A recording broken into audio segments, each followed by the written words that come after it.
Practice what you preach.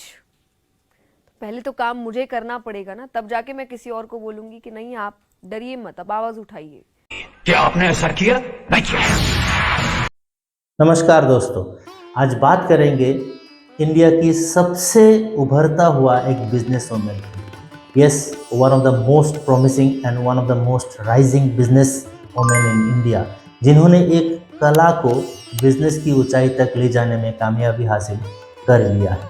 जी हाँ दोस्तों, हम बात कर रहे हैं सुश्री जया किशोरी जी की, जिन्होंने कथा कहने और कथा सुनाने की जो कला है उसी को एक बिजनेस की ऊंचाई तक ले जाने में कामयाबी हासिल कर लिया है।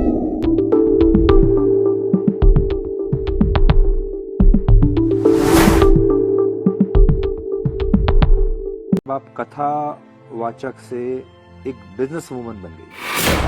अब आप एक इवेंट का 9 लाख 10 लाख रुपया लेती है, विच इज टू एक्सपेंसिव। तो ये आपके दिमाग में कैसे आया? और you want to make money. तो सुना आपने दोस्तों, जया किशोरी जी खुद को एक बिजनेस वुमेन कहना पसंद करती है। वो खुद को कभी भी एक साध्वी या फिर एक संत या फिर एक धर्म प्रचारक के रूप में कभी भी पेश करने की दावा नहीं करती है। अगर हम उनकी फेसबुक, इंस्टाग्राम या फिर यूट्यूब की चैनल देखेंगे तो वहाँ पर भी वो खुद को एक मोटिवेशनल स्पीकर या फिर कभी भी एक स्पिरिचुअल ऑरेटर के हिसाब से ही पेश करती है। कभी भी खुद को एक संत, एक साध्वी के हिसाब से पेश नहीं करती है। मैं कोई संत, साधु, साध्वी नहीं हूँ।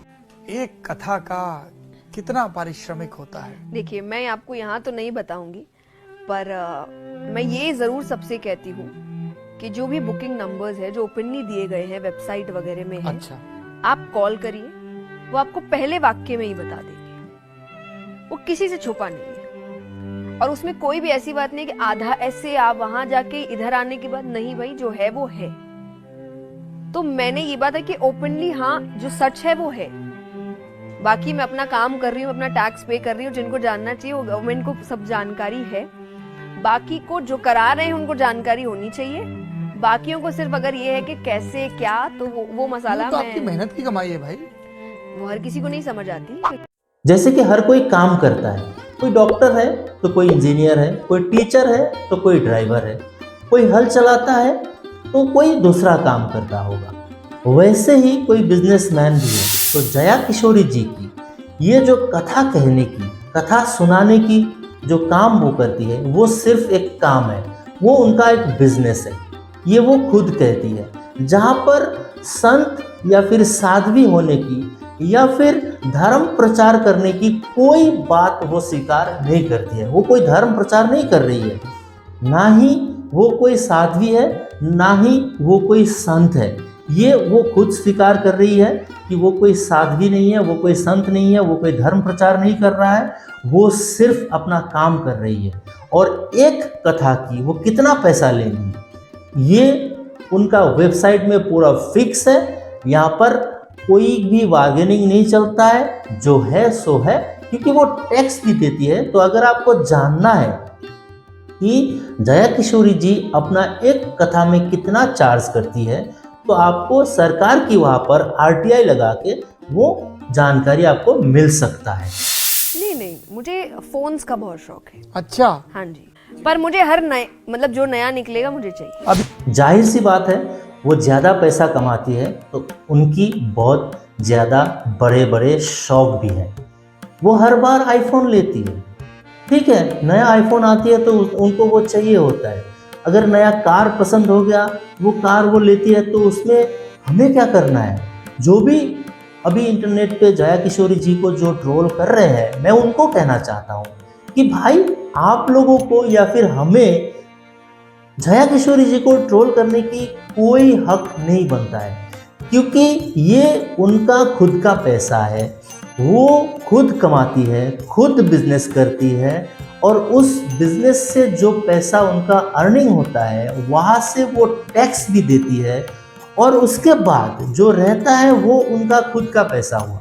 वो पैसे में वो 2 लाख का बैग खरीदे, 10 लाख का घड़ी खरीदे या फिर 3 करोड़ का कार खरीदे या फिर वो कुछ भी करे, हमें उनको ट्रोल करने की कोई हक नहीं है। हाँ, जहाँ तक चमड़े की कहानी आती है कि बैग चमड़े का था, वो कस्टमाइज था, कस्टमाइज तो वो उनका हक हो गया क्योंकि वो उनका पैसा है, वो कस्टमाइज कराए या फिर उनपे सोने जर ले, उसमें हमें कोई दिक्कत नहीं आनी चाहिए।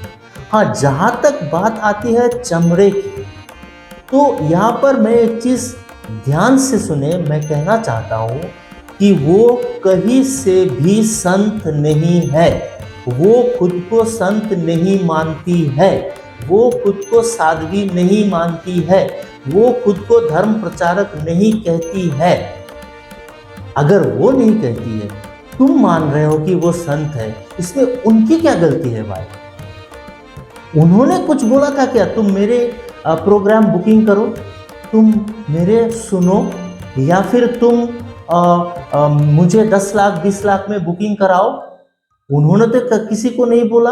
हम लोग क्या करते हैं, धर्म की नशे में अंधे होकर किसी को भी बुला लेते हैं कि भैया आप हमें रामायण सुनाओ, आप हमें भगवत गीता सुनाओ, आप हमें महाभारत सुनाओ, बदले में आपको पैसा मिलेगा। तो वो तो उसका धंधा हो गया, वो तो उसको बिजनेस हो गया, वो बिजनेस वो करके वो पैसा लेके वो भी उड़ा रहा है। तो उसमें हमें जलने की, उसमें हमें ट्रोल करने की मुझे लगता है कि कोई कारण नहीं है। हाँ, जो चमड़े की जो बात अभी मैंने बोला था कि चमड़े पर भी उन्होंने सफाई दे दी है, उसमें भी एक अंकल की अगर माने तो उसमें भी जहाँ पर वो बैठकर ये सफाई दे रही थी, वो भी चमड़े से बना हुआ चेयर था। आप सुन लीजिए, ये मैं नहीं बोल रहा हूँ, ये एक अंकल का वीडियो जो वायरल है, जो मैं कहीं से उठाया है, वो आप देख लीजिए। वो एक कस्टमाइज बैग है, और कस्टमाइज का मतलब कि आप अपनी मर्जी से बनवाते हैं, इसलिए मेरा नाम तक लिखा हुआ है उसमें कि मैंने अपना नाम, कि वो एक कस्टमाइज बैग है, उसमें कहीं से भी कोई लेदर नहीं है। मैं अपनी गारंटी ले सकती हूँ, पर मैं किसी कंपनी की कोई गारंटी नहीं लेती। पर मैंने ना कथा करने से पहले, ना अभी, और मैं आगे की भी गारंटी लेती हूँ कि मैंने कभी लेदर यूज नहीं किया, ना मैं कभी करूंगी। पर स्पिरिट इन्होंने जो कथा सुनाई, जो अभी आपने सुनी, अब आप ध्यान से देख करके हमको बताइए कि जिस कुर्सी पे बैठी हैं, जिस कुर्सी पे ये बैठी हैं, वो कुर्सी क्या लेदर से नहीं बनी है? तो भगवान कहते क्योंकि तृप्ति के लिए तुम्हें इनका त्याग करना पड़ेगा, क्योंकि भोगों का उपभोग करने से तृप्ति होती भी नहीं, उनका त्याग करने से होती है। ठाकुर जी कहते हैं इनका त्याग करने से तृप्ति होती है। तो यहाँ पर एक बात आती है कि जया किशोरी जी जब कथा सुनाती है तो वो कहती है कि भगवान कहते हैं कि सारे चीज़ का त्याग करो, त्याग करने में ही सुख है। जो भी आपको भोग मिलता है, उस भोग का उपभोग करने में सुख नहीं है। सुख कहाँ पर है? उस भोग का उपभोग करने का त्याग करने में उसका सुख है। तो इसका क्या मतलब हुआ? वो खुद तो वो सारे सुख भोग रही है और सबको बोल रहे हैं कि आप त्याग कर लो, है ना? तो भैया एक उदाहरण से आप समझ लो, अमिताभ बच्चन पान मसाले का एडवर्टाइज करता है, इसका मतलब ये थोड़ी ना हुआ कि अमिताभ बच्चन पान मसाला खाते होंगे। या फिर आप मान लीजिए कि शाहरुख खान कोई गुटखे का एडवर्टाइज कर रहा है, सलमान खान ऐसा कोई चीज़ का एडवर्टाइज कर रहा है, या फिर अजय देवगन कोई पान बहार पान मसाला या फिर वो क्या था केसरी, जुबा केसरी, उसका एडवर्टाइज करता है। इसका मतलब ये थोड़ी ना हुआ कि अजय देवगन भी वो खाते होंगे। वो उनका काम है, वो उस एडवर्टाइज में वो एक रोल प्ले कर रहा है, एक एक्टिंग कर रहा है, वो एक्टर है। ठीक वैसे ही जया किशोरी जी भी जब कथा सुनाती है, यहाँ पर भी वो कथा सुनाने की एक्टिंग कर रही है। वो खुद कोई साध्वी, कोई देवी या फिर कोई धर्म प्रचारक नहीं है। हम लोग यहाँ पर गलती कर देते हैं कि कोई भी अगर अच्छी बात सुनाने लगे, कोई भागवत गीता की बात सुनाने लगे, कोई रामायण की कथा सुनाते हैं, कोई महाभारत की कथा सुनाते हैं, तो हम उनको देवता मान लेते हैं। हम उनको देवी मान लेते हैं। अगर भजन करते हैं तो हम उनको साक्षात सरस्वती की रूप मान लेते हैं। नहीं भैया, ऐसा नहीं है। वो अपना काम कर रही है, वो खुद को भजन गायक के रूप में पेश करती है, वो खुद को स्पिरिचुअल ओरेटर बोलती है। कभी भी उन्होंने खुद को एक साध्वी साधु या फिर धर्म प्रचारक नहीं बोला है। वो लोगों की गलती है कि वो इनको साध्वी समझ रही है। इसलिए मैं सबको बोलना चाहूँगा कि ये गलती हम लोग ना करें। ये उनका बिजनेस है। अगर हमें पसंद ना आए तो हम उनको ना सुने। वो हमें टेलीग्राम तो नहीं भेजती है, वो हमें फ़ोन तो नहीं करती होंगी कि भैया आप मेरे से कथा सुन लो, मेरे से भगवत की पाठ करा लो। ऐसा तो उसका उनकी जो कंपनी है वो तो हमें नहीं करती होंगी, है ना। तो हम उनके पीछे भागते हैं। तो हम उनके पीछे भागना बंद कर दें तो उनका बिजनेस भी डाउन हो सकता है। अगर हम चाहे तो, अगर हमें उनकी गला पसंद आती है, अगर उनसे कथा सुनना हमें अच्छा लगता है तो भैया सुनो ना, उसमें क्या है। उसमें कोई वो नहीं है कि वो साध्वी नहीं है तो उनसे हम नहीं सुनेंगे। साध्वी अगर कोई है तो आप उनसे सुनिए। वो खुद को बोल रहे हैं कि वो साध्वी नहीं है, वो कोई साधु नहीं है, वो कोई धर्म प्रचारक नहीं है, वो ये तो सिर्फ काम कर रही है। पैसा दो भजन सुनो, पैसा दो कथा सुनो, पैसा दो रामायण सुनो। बिना पैसे की कोई काम नहीं करती है वो। इसीलिए मैं सबको ये बोलना चाहूँगा कि हमें ये सारे चीज़ अभी बंद कर देना चाहिए। सब लोग जो भी जया किशोरी जी को जो भी ट्रोल कर रहे हैं, ट्रोल करना बंद करिए, क्योंकि वो कभी भी खुद को सारे चीज़ नहीं बोल रही है कि आप मेरे पास आओ, मेरे भजन सुनो। अभी हम लोग सुन रहे हैं तो ये हमारा गलती है, ये हमारे गलती है। यहाँ पर जया किशोरी जी को भी एक चीज़ मैं बोलना चाहूँगा कि आपकी एक लाइन मुझे बहुत याद आती है। एक लाइन जो आपने बोला है वो मेरे दिल को छू गया है। वो क्या है, आप अब सुन लीजिए। Practice what you preach. पहले तो काम मुझे करना पड़ेगा ना, तब जाके मैं किसी और को बोलूंगी कि नहीं आप डरिए मत, अब आवाज उठाइए। Practice what you preach.